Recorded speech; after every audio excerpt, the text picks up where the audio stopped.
God has placed us in our vocation on purpose. It doesn't matter if you lead hundreds of people or no one. If you are just starting out or have been working for 50 years. If you are at home with kids or in an office. God has given each of us influence with those around us.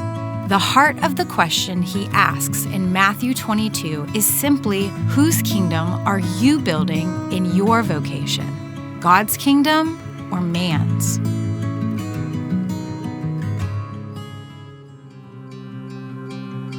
Well, I would summarize who I am now by simply saying I'm the husband of Liz, the father of 5 kids, and I'm a person who gets to every single day in my life serve in a professional vocational capacity that gets to serve and honor the Lord. And so I've gotten to do that in a couple different paths. Most notably, I got to start the Tim Tebow Foundation with Timmy, and then I went and got to start Chris Tomlin's Foundation with Chris, and then I got to start the Governor's Faith and Community Initiative that had never existed in Florida.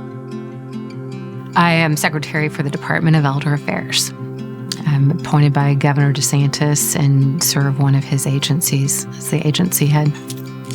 I'm a Christian, boldly proclaimed. And sometimes that's hard to proclaim, I think, for some people in the work that we do. I am a wife to Jeb and a mother to Kaylor, and a daughter and a sister and a friend and a neighbor, and a servant to the people of Florida.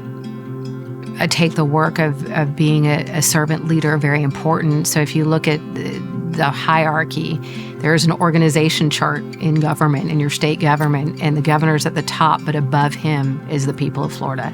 I like to look at that a lot because it reminds me who I serve and that I am a servant of the people, and that I've been commissioned and called to serve them in a very particular way. I think one of the things I had to learn early was, what is your calling? Right? This idea that, because people use calling in all kinds of different capacities. So at first I thought my calling is to the Tim Tebow Foundation, or my calling is to Chris Tomlin's Foundation. And then I realized that's not really my calling. That's a vocation that is helping me fulfill my calling. What I believe is my calling is to work to have the capital C church come together across denominations to see the collective power of what God put in place as God's plan A. That's it. So when you look at everything I do, it's driven by things that help wake up the church to things that are out there to be part of. At a very young age, I was always wanting to stick up for those that didn't have voices or that I felt didn't have voices, and I always wanted to protect and care for the vulnerable. And that manifested at a very young age for me. And I love it. I love doing it.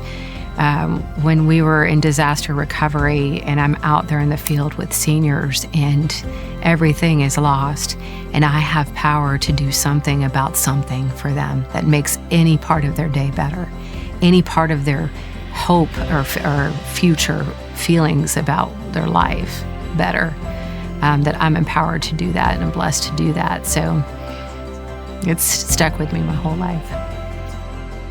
I think the first time you realize he's personal and can be working both for our good and his glory at the same time, it puts you in a place where, number one, you feel small. There's no doubt about that. But secondly, it's just an awe-inspiring moment that the God, the creator of the universe, could be that personal, could care about those little pieces, could allow me to be used in some way that I actually think makes a difference for his kingdom.